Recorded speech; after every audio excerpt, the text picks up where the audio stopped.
Hello, how are you on this Wellness Wednesday? That was Rob Feckety's grand idea to call Wednesdays Wellness Wednesday, and it's stuck. So good job, hubby.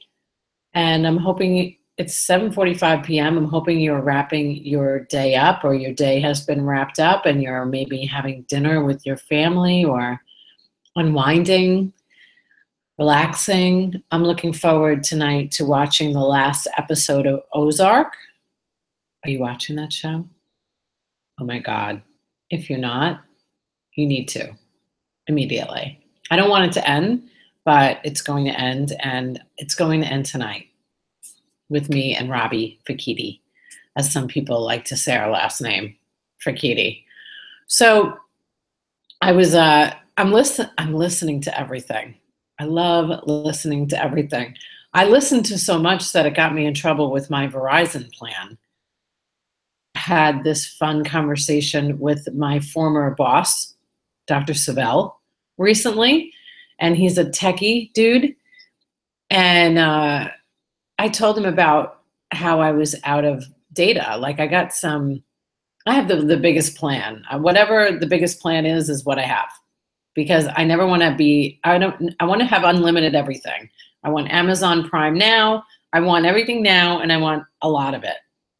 That's how I roll.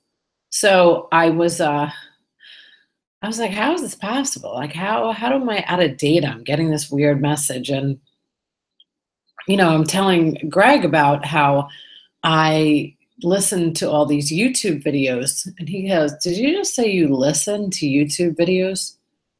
Yeah, I'm on my bike. Yeah, well, guess what, smarty pants? That's what happened with all your data. Every time I ride my bike over the Bel Air Causeway and I listen to another Gary Vaynerchuk video, I suck the life out of my data. Boy, I could be a real dim, but whatever. So now I am always on Wi-Fi. I'm listening to podcasts, and when I'm home, I watch videos. But now there's a good chance I won't listen to as many videos, because I'm usually doing that when I'm in my car or I'm on my bike. Anyway, whatever, not your problem. I don't even know. Oh, now I realize why I told you that. Because I have been listening to new stuff because I'm not listening to YouTube videos anymore on my bike and sucking up all my data. So Oprah Winfrey now has a podcast, and it's called Super Soul Podcast or something like that. Now, back in the day, I was a huge Oprah fan until the day I remember where I was, what I was doing the last day of her show. It was a very tearful moment with my friend Sharon Deegan. And we watched it and we cried and couldn't believe that it was ending. And now I'm listening to her podcast. She only has like three or four. But I skipped over every one that was Joel Osteen. I was like, I'm not listening to that. He's like a preacher dude, and I'm so not into the whole preaching thing. But funny thing about podcasts, it can change your perception or your judgment about who somebody is. So I start listening to the interview, and now I bought his book. Okay, it's called I Am. I think it's called I Am. So unlike when I listen to Gary Vaynerchuk, there's nothing that could interrupt me from that. I'm so hanging on every word because I'm learning so much. But with Joel Osteen and like Oprah types who are more, solely spiritual-esque type talkers, not that I get bored, I can only listen to it so much because it's a part of who I am anyway. I don't need to learn anymore about being spiritually connected. That sounds crazy. Of course I do, but I've been working on myself, literally working on myself for 23 years. And I plan on working on myself every day for as long as I live. But I wrote down this one thing that he said, and it's, the disappointments and delays were all planned. And I believe that is so true. I know that's true. I can look back, and I'm sure you've heard the same. I can look back on everything that I could not believe was happening to me. Like it was whatever it was, a loss of a job, a loss of a boyfriend, a heartbreak, you didn't close that client deal, whatever it was meant to be.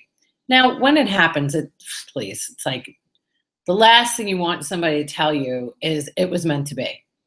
But I really believe that we are, we're divinely led. And I think if we listen to that and if we believe in that, our world opens up to so much more possibility. I can say, for example, I remember when I broke my ankle. I was playing softball. I was in my 30s, very young. I was like 31, and I'm playing softball, and I broke my ankle. And I was at the time a project manager for a telecommunications company in New York City, Teledynamics. And I loved that job. I couldn't have been 30. I lose track of time the older I get. Maybe I was like 29. Whatever. Yeah, I was in my late 20s. And when I broke my ankle, I just got somebody to replace me that I knew was more qualified than me. I used to train companies on systems and voicemails and software and upgrading their system, big business systems, phone systems. And my voice is actually on a lot of company greetings all over New York City. Because for whatever reason, people have a fear of recording voicemails on their company greeting. So even on Dr. Laura's office, you could hear my voice on his company greeting.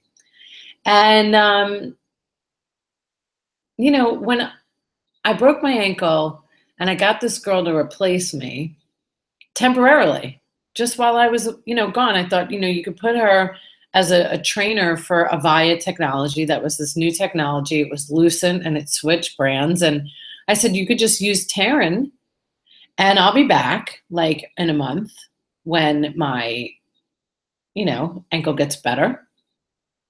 Because I couldn't go and see clients in Manhattan because I had crutches and I just couldn't get around the city.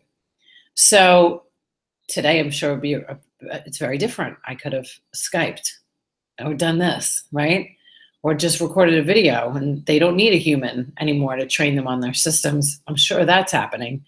But, it's fascinating because I broke my ankle and then 9/11 happened. And I had clients in that, in the towers. And not that I was meant to be there that day, but it was just a very traumatic time, as you can imagine. And then I was fighting with my boss about, my job. And of course, they got this great girl now. They don't even really need me anymore. So I was fighting with my former boss. And I asked him to lay me off. I said, that's the least you can do. I had been there a long time. He knew I was a good person. I said, lay me off so I can get my stuff back together and, start looking for a job when I get off these crutches. And, we were very close. So it was another painful moment in time that I had to learn from. We're still friends today, Bob. But, I fought for that. I fought for him laying me off. And then if I didn't have that broken ankle, I would not have gone. My girlfriend, Stephanie, at the time in New York, was the executive assistant to the CEO of New York Medical. And she knew I was on crutches and couldn't work, but I was bored out of my skull. So she said, why don't you come in and, you could verify insurance. I hear that that's a fun thing to do here at New York Medical. And I did. I came in. I was killing it. I feel like I've told this story a million times. And I meet the CEO and I get a job offer almost immediately. And then I end up in the, medical industry for almost 20 years because of that, disappointment about breaking my ankle. Here I was. I loved what I did in Manhattan. I loved being this project manager. I loved training companies. I loved being so scared to go in front of hundreds of people and have them all listen to me. I loved it. I loved the excitement and the fear that came along with, just being in control and being the person that's going to teach everybody. I didn't realize I was going to love that, but I loved it. And it was I was so one of many heartbreaks in business. I was so disappointed, but and then I was able to be there for my girlfriend at the time who lost her dad in 9/11, and I had nothing else to do. I wasn't working, so I was there. I was there so much they would ask me to leave. And that was God sent, because I was able to be there at that time. That was so devastating. And then, then I'm in New York Medical, and there my whole medical career starts. And who would have thought that would have happened? And, then New York Medical went bankrupt. Talk about disappointments and delays. And then I was like, I'm not going to go back to Manhattan and make the money that I was making here on Long Island. What am I going to do? And that's when I started, making that decision to move here to Florida. And, if I didn't do that, I wouldn't have met my husband. I wouldn't have Cooper, my wonderful stepson. I wouldn't have Charlie Brown, who's laying at my feet. I wouldn't have this amazing business that I'm so blessed to have. And, so the disappointments and the delays, it was all planned. It never feels like it's planned, but it is. And I recognize that every time. So every time something doesn't work out, maybe the way I thought, I know, like, immediately. I'm like, wow, this is all part of the plan. And I'm not supposed to be doing this. I'm supposed to be doing something else, And even with my own business, I had these two really, humbling offers to work for these companies. And I was offered a lot more than I'm making right now. And I am so, so glad that I did not take those jobs. Both of those companies have since been acquired. And who knows where I would be, right? Business wasn't as strong then. So, of course, I was like, wow, this is really tempting. And I have a family and I should do this, and we could vacation more, and we could do all the things that could get me to that financial level a lot faster. But is that really why I'm doing what I'm doing? No.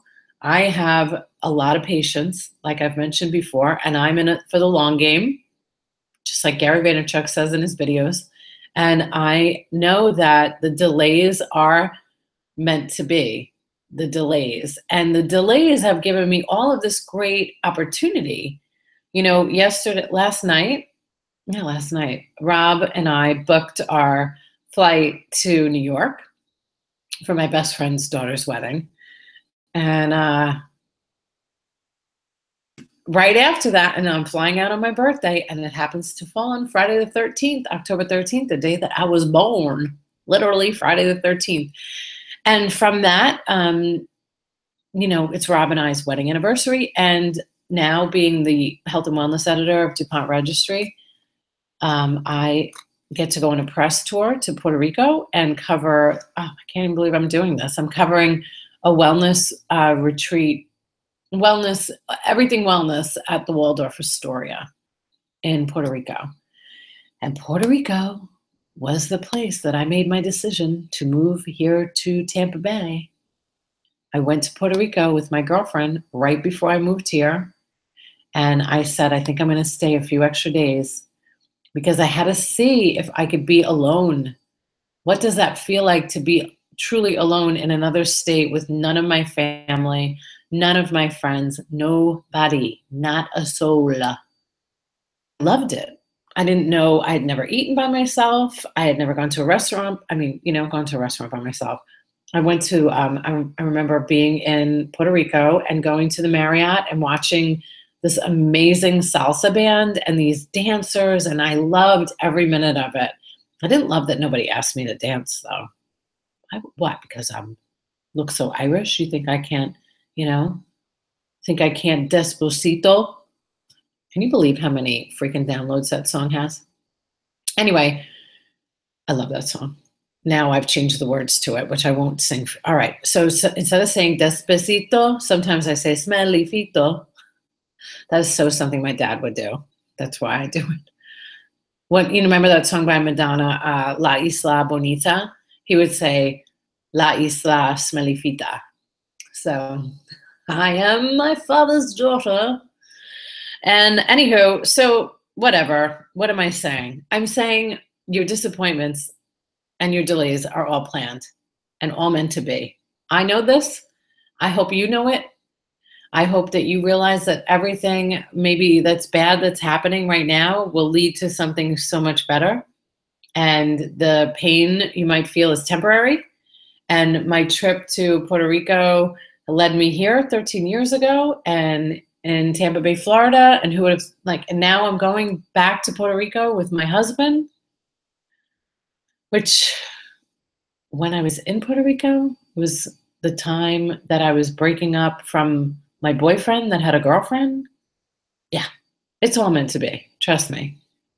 I'm in a much better place now. All right, well, I don't have any viewers. What? It's 8 o'clock at night. You're not working? You done? All right, that reminds me. I just creased. I got to call. I got to get Botox. It's happening. I get it like once a year. I should get it more, I know, but I don't care enough. I like getting old. Wrinkles are cool. I don't really have a lot of wrinkles. I have other things, but I don't have a lot of wrinkles. I definitely attribute that to not like drinking alcohol or doing drugs or eating bad. I don't eat bad. I drink a lot of water and I eat healthy. And I'm the furthest from perfect, but I strive every day to be a little bit better. So good night and smelly fita, despacita to you.